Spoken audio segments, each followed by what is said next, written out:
All of you. तो अपन पढ़ रहे थे plant physiology special lab assistant के लिए। अगर लैब असिस्टेंट के साथ साथ ये क्लास आपके लिए फर्स्ट ग्रेड सेकेंड ग्रेड में हेल्पफुल होगी। तो चैनल पे नए हैं तो चैनल को सब्सक्राइब कर लेना और बाकी शेयर लाइक करना न भूलें। और लैब असिस्टेंट के लिए हमने प्लेलिस्ट बना रखी है जहाँ कम से कम 20 क्लासें हमने अपलोड कर ली है। तो वहाँ जाइए और देखिए और अपनी तैयारी को बेहतर बनाइए। तो लास्ट क्लास में हमने पढ़ा था प्लांट फिजियोलॉजी में डिफ्यूजन पढ़ा था, जिसको बोलते हैं विसरण। डिफ्यूजन पढ़ा, उसकी परिभाषा पढ़ी, फिर उसके बाद डीपी पढ़ा था। और प्योर वाटर का सबसे ज़्यादा डीपी होता है, शुद्ध जल का डीपी होता था 1236 बार या एटम या पास्कल। तो ये अपने पिछली क्लास में बात की थी। और उसके बाद पढ़ा था अपन डीपी को प्रभावित करने वाले कारक और सिग्निफिकेंस ऑफ डिफ्यूजन। तो डिफ्यूजन को प्रभावित करने वाले कारक और इसका सिग्निफिकेंस क्या है वो पढ़ा था। तो आज बात करेंगे उससे आगे ऑस्मोसिस की। तो अगला टॉपिक है अपना ऑस्मोसिस।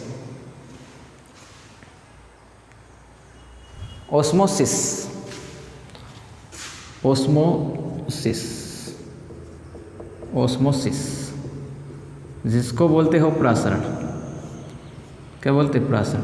सबसे पहले प्रासरण के बारे में किसने बताया? एबे नोलेट ने। सबसे पहले नोलेट ने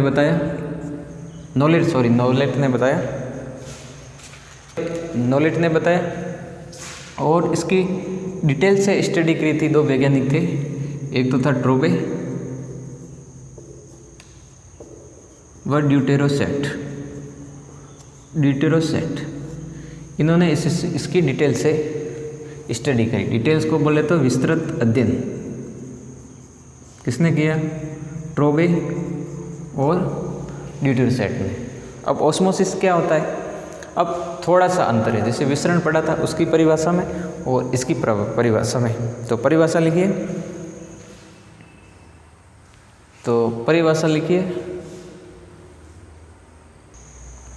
तो परिभाषा में क्या लिखेंगे? जल के अणुओं का अपनी अधिक सांद्रता वाले क्षेत्रों से कम सांद्रता वाले क्षेत्रों की ओर अर्धपारगम्य झिल्ली द्वारा गमन क्या कहलाता है? प्रासरण। अब प्रासरण को ऐसे समझिए,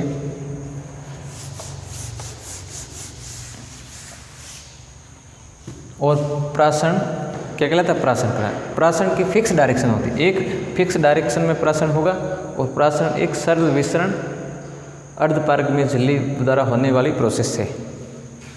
तो अब ऐसे समझिए, जैसे कोई सॉल्यूशन ए है, इसको हिंदी में बोलते हैं विलेन। ए है और ये बीच में क्या है? कोई plasma membrane SPM, semi permeable membrane, अर्धपारगम्य झिल्ली। और ये सॉल्यूशन है कोई बी। यहाँ विलायक ज़्यादा है। विलायक मतलब वाटर, जल की सांद्रता यहाँ अधिक है और विलेय क्या है? कम है, जिसको बोलते हैं सोल्यूट। ये सोल्यूट और इसको बोलते हैं सॉल्वेंट। और इधर विलायक कम, विलेय अधिक।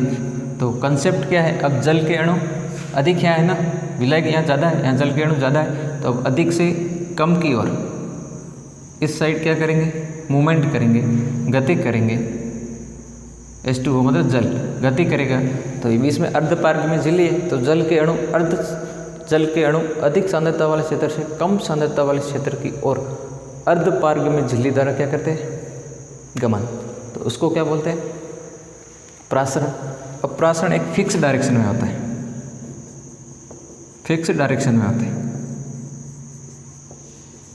डायरेक्शन मतलब दिशा। जबकि जो डिफ्यूजन पढ़ा था आपने, विसरण पढ़ा था, वो डायरेक्शन लेस होता है, उसकी कोई दिशा फिक्स नहीं थी, दिशाहीन होता है।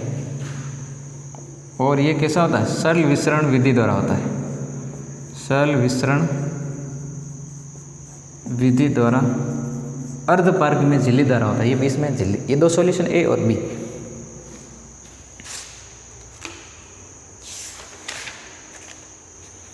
अब इसके बाद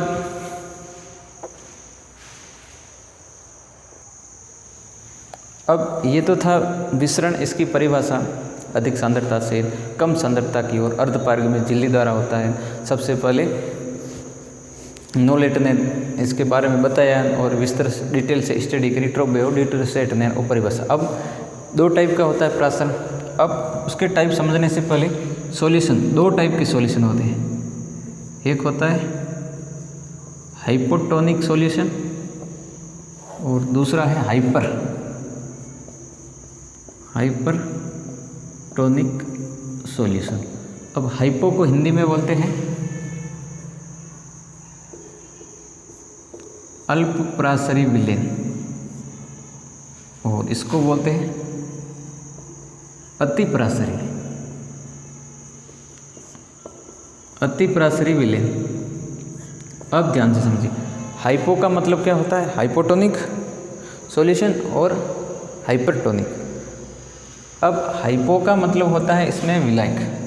सॉल्यूशन में हमेशा दो होता है, एक तो विलायक होता है, एक विलेयक होता है। इसको बोलते हैं सॉल्वेंट ज़्यादा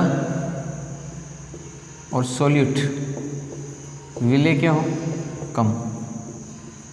सॉल्यूट क्या हो? कम। तो अब जल के अणु नहीं जाते हैं, बीच में क्या? Semi SPM, semi permeable membrane, अर्धपार्ग में झिल्ली। और इस विलयन में विलायक तो क्या है? कम, और विलेय है अधिक। अब इसकी पर ध्यान से समझिए, ध्यान से देखना ना। हाइपोटोनिक ऐसा सॉल्यूशन, ऐसा विलयन जिसमें विलायक की मात्रा अधिक और विलेय की मात्रा कम हो, तो उसको बोलते हैं अल्प प्रासरी। ठीक है, समझ गए? हाइपोटोनिक। अब आता हाइपर का मतलब अधिक कौन है? तो ऐसा विलयन जिसमें विलेय की मात्रा अधिक जबकि विलाय की मात्रा कम होती है, तो उसको बोलते हैं हाइपरटोनिक सॉल्यूशन। अब इसी के आधार पर इसकी डेफिनेशन पढ़ेंगे। दो टाइप के होंगे ऑस्मोसिस प्रासरण, एक तो एंडोऑस्मोसिस और एक्सोऑस्मोसिस।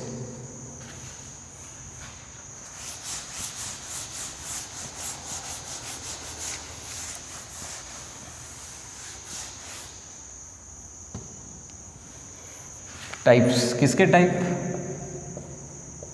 प्रासरण के। प्रासरण के प्रकार शुद्ध हिंदी और इंग्लिश दोनों में है ना।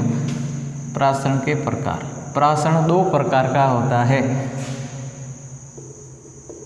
एंडोऑस्मोसिस अंतःप्रासरण। एंडो का मतलब अंदर और एक्सोऑस्मोसिस बहिप्रासरण। बहि का मतलब क्या होता है? बाहर। बहिप्रासरण। अब इसको परिभाषा देखते हैं इसकी। एंडोऑस्मोसिस को ऐसे समझिए जैसे किशमिश होती है, उसको आप पानी में रखते हो, शाम को रखते हो, तो सुबह तक वो फूल जाती है, तो वो किसका एग्जाम्पल है? एंडोऑस्मोसिस। आप ये घर पे प्रैक्टिकल करके देख लेना भले। किशमिश को शाम को रखना और सुबह देखना वो यूँ फूल जाएगी, तो वो किसका एग्जाम्पल है? एंडोऑस्मोसिस। क्या है? एंडोऑस्मोसिस। और बही का मतलब बाहर। अब मान लो कोई ये बीकर है, कुछ भी है, इस पर आपने सॉल्यूशन डाला, ये सॉल्यूशन है जल का, पानी जो वगैरह सॉल्यूशन, इसमें आप कोई भी सेल डाल देते हो, है ना। सॉल्यूशन कैसा होना चाहिए? हाइपोटोनिक। कौन सा? हाइपोटोनिक। अब हाइपोटोनिक क्या था? जस्ट अभी बताया वो। तो इसमें आपने कोई सेल डाली, तो ये जल ये जल के अणु हैं, ये मॉलिक्यूल है जल के, ये एक सेल के अंदर प्रवेश करेंगे। कहाँ करेंगे? अंदर। ये सॉल्यूशन है, इसमें विलायक अधिक है और विलेय सेल है कोई, वो कम है। तो अब जल के अणु कंसेप्ट क्या है? जल के अणु अधिक सांद्रता से कम सांद्रता की ओर अर्धपारगम्य झिल्ली द्वारा गमन, क्या कहलाता है? एंडोऑस्मोसिस। अंदर की ओर, सेल के अंदर जा रहे हैं ना, तो इसको बोलते हैं एंडोऑस्मोसिस। अब एग्जांपल, किशमिश को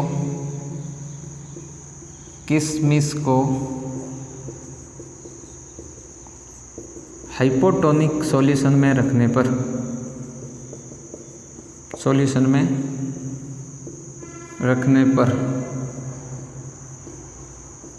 किशमिश का फूलना क्या कहलाता है? एंडोऑस्मोसिस। एंडोऑस्मोसिस। लाइट ज़्यादा आ रही क्या?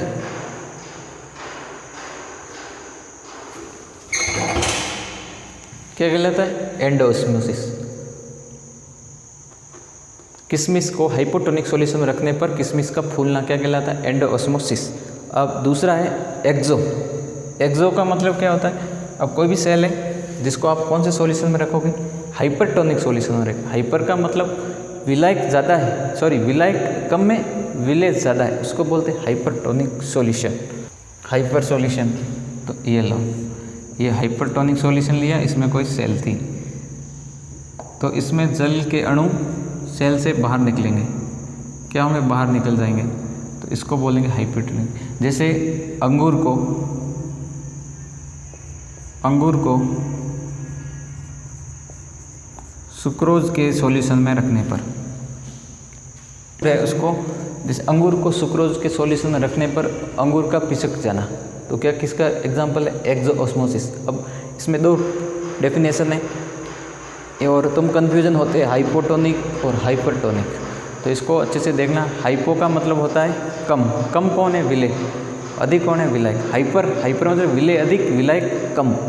तो किस्म अंगूर को आप हाइपरटोनिक सॉल्यूशन में, अंगूर को सुक्रोज के सॉल्यूशन में रखने पर अंगूर का पिसक जाना या सिकुड़ जाना क्या कहलाता है?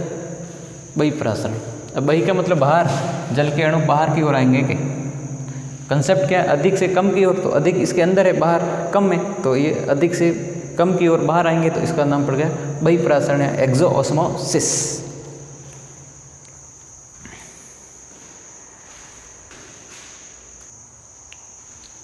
अब यहाँ तक तो था इसकी कहानी ऑस्मोसिस की, और ऑस्मोसिस दो प्रकार का होता है। अब सॉल्यूशन आपको बताया मैंने, दो, हाइपो और हाइपर, इसलिए अभी बताया क्योंकि उसकी मेरे को डेफिनेशन बतानी थी, आपको समझाना था, एंडोऑस्मोसिस और एक्सोऑस्मोसिस की। अब सॉल्यूशन वैसे तीन प्रकार का होता है। सॉल्यूशन मतलब विलेन बराबर क्या होता है? एक तो विलेय होता है और एक क्या होता है? विलायक। अब सॉल्यूशन को मोटे मोटे तौर पर तीन भागों में बांटेंगे, तीन ही प्रकार है ना। एक आइसोटोनिक सॉल्यूशन। आइसो का मतलब होता है संपरासरी विलयन, और दूसरा पढ़ेंगे अभी पढ़ा जस्ट हाइपोटोनिक सॉल्यूशन, और तीसरा पढ़ेंगे हाइपरटोनिक सॉल्यूशन। हाइपो को क्या बोला था अभी? अल्पप्रासरी।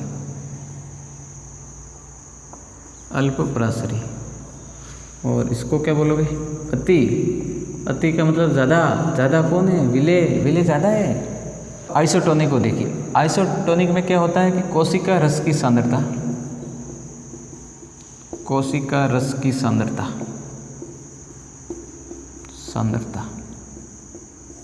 बराबर होती है विलयन की सांद्रता के।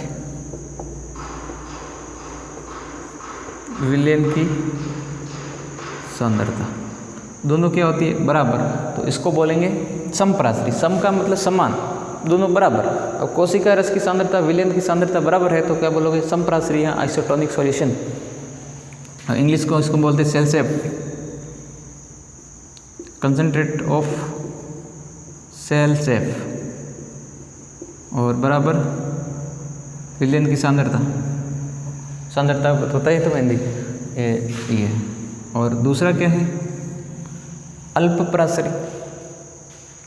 अब कोशिका रस की सांद्रता अधिक है, कोशिका रस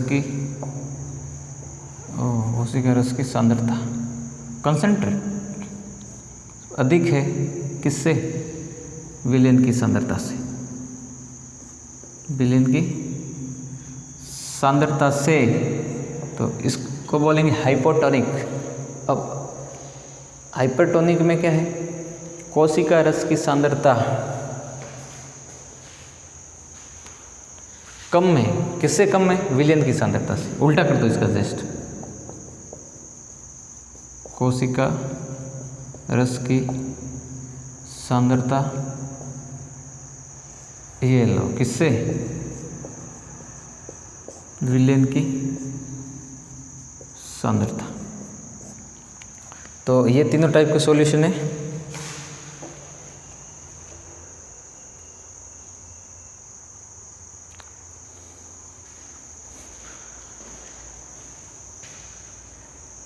तो एक बार वापस देख लो, सॉल्यूशन आइसोटोनिक सॉल्यूशन समपरासरी, कोशिका रस की सांद्रता किसके बराबर है, विलेन की सांद्रता के बराबर है। और अल्प परासरी में क्या है, हाइपोटोनिक में क्या होता है कि कोशिका रस की सांद्रता विलेन की सांद्रता से अधिक होती है। अब वही लगेगा जब किसी कोशिका को हाइपोटोनिक सॉल्यूशन में रखा जाता है तो जल के अणु कोशिका के अंदर प्रवेश करते हैं, इसको बोलते हैं एंडोऑस्मोसिस। एंडोऑस्मोसिस पूछ ले कि एंडोऑस्मोसिस में कौन सा सॉल्यूशन होगा, तो याद रखना हाइपोटोनिक। और एक्सो में पूछे तो जब किसी कोशिका को हाइपरटोनिक सॉल्यूशन में रखा जाता है तो जल के अणु कोशिका से बाहर निकलते हैं, इसको बोलते हैं बहिःप्रासरण, एक्सोऑस्मोसिस, और सॉल्यूशन होता है हाइपरटोनिक सॉल्यूशन। ठीक है। अब ऑस्मोसिस में क्या होता है, यहाँ तक आ रहा है, दिख रहा है, नहीं दिख रहा है, नहीं दिख रहा है, बता देता हूँ।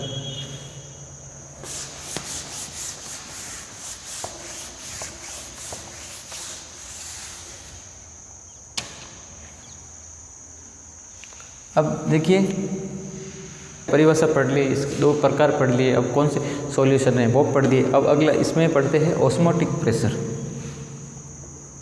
ऑस्मेटिक प्रेशर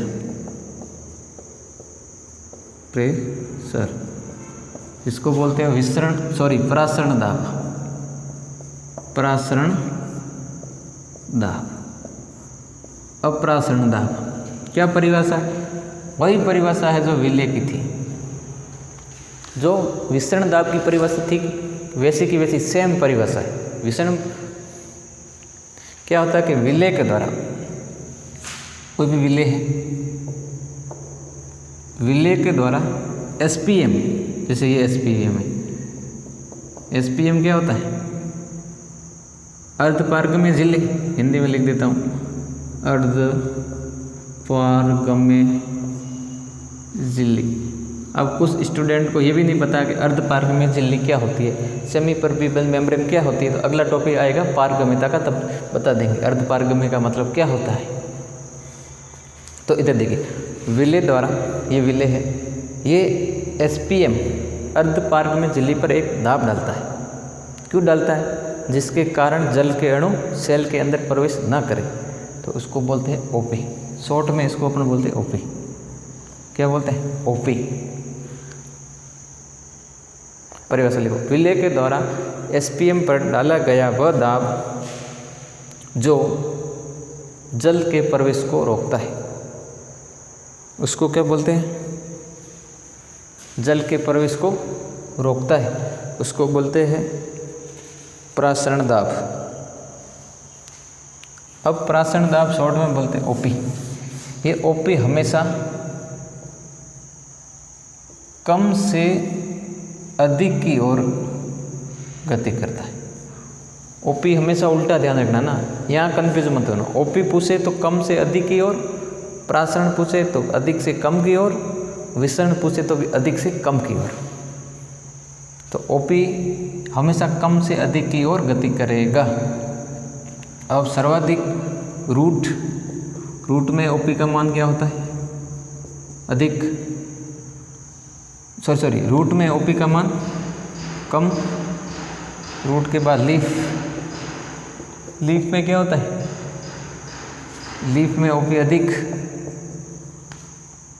और नाइट और डे। नाइट में OP कम और डे में OP अधिक। ध्यान रखिए, OP हमेशा कम से अधिक की ओर मूवमेंट करेगा, गति करेगा। जड़ में रूट में OP कम होता है, जबकि लीफ में OP अधिक होता है। नाइट में OP कम होता है, डे में OP ज़्यादा होता है। अब बात करें कि OP सबसे ज़्यादा किस में पाया जाता है, तो होलोफिटिक में, होलोफाइट प्लांट में, हिंदी में बोलते हैं लवणोद्भिद पादपों में OP सर्वाधिक होता है। क्या होता है? सर्वाधिक होता है। और पूछे तो सर्वाधिक होलोफाइट्स में, लवणोद्भिद में सर्वाधिक OP होता है, और कम पूछे तो हाइड्रोफाइट्स में, हाइड्रोफाइट्स प्लांट में OP सबसे कम होता है। हाइड्रोफाइट में OP सबसे कम होता है। हाइड्रोफाइट का मतलब जलोद्भिद, जल में पाए जाने वाले पादपों में OP सबसे कम होता है, जबकि लवणोद्भिद पादपों में OP सर्वाधिक होता है।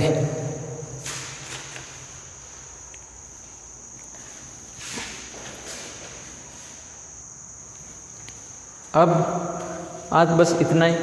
अगली क्लास में अपन पढ़ेंगे OP को प्रभावित करने वाले कारक और इसका सिग्निफिकेंस क्या है, और इसको प्रभावित करने वाले कारक कौन से हैं, जैसे कम कौन करता है, ज़्यादा कौन करता है, वो पढ़ेंगे। ठीक है, कैसा लगा वीडियो कमेंट करके ज़रूर बताइए। फिर मिलते हैं एक अगले वीडियो के साथ, तब तक के लिए अपना और अपनों का ख्याल रखिए। धन्यवाद।